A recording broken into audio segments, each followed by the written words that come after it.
Hello students, இப்போ நம்ம இதில் பார்க்க போகிறது 7ஆம் வகுப்பு கணிதம் 2ஆம் பருவம் 2வது பாடம் பார்த்தீங்கன்னா அளவைகள் எடுத்துக்காட்டு 2.5. கொஷின் பாருங்கள், என்ன கேட்டுக்கிறாங்க.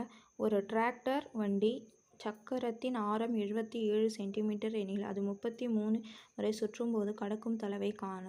அப்போ பை வந்து 22/7 எண்கன்னு சொல்லிட்டு இருக்காங்க. அப்போது ஒரு சக்கரம் ஒரு சுற்று சுற்றுச்சுன்னா அதுதான் வட்டத்தின் சுற்றளவு. அப்போ நம்ம ஃபஸ்ட்டு ஒரு சுற்றுக்கு எவ்வளோ வரும்னு நம்ம கண்டுபிடிக்கலாம். அப்போ பாருங்கள், இதில் ஆரம் சொல்லிட்டு இருக்காங்க. அப்போது ஆரம் R = 77 சென்டிமீட்டர். அப்போது ஒரு சுழற்சியில்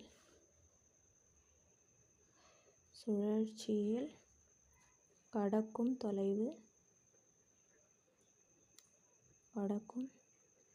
தொலைவு வட்டத்தின்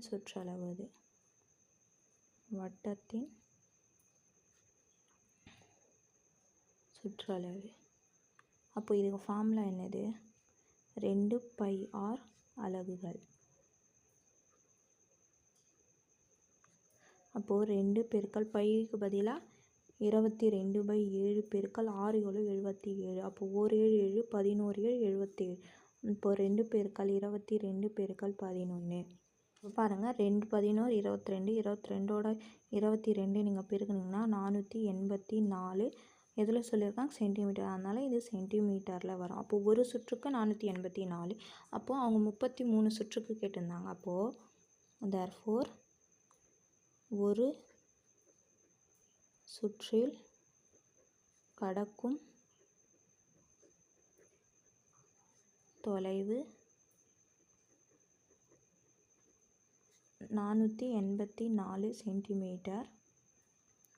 அப்போது 35 சுற்றில் கடக்கும்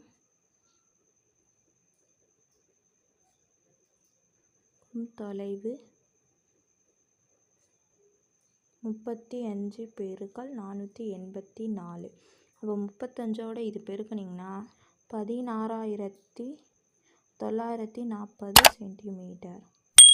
அப்போ 33 சுற்றுக்கு இவ்வளோ தேவை. புரிஞ்சுதுங்களா? அவ்வளோதான். எடுத்துக்காட்டு 2.5 முடிஞ்சிச்சு.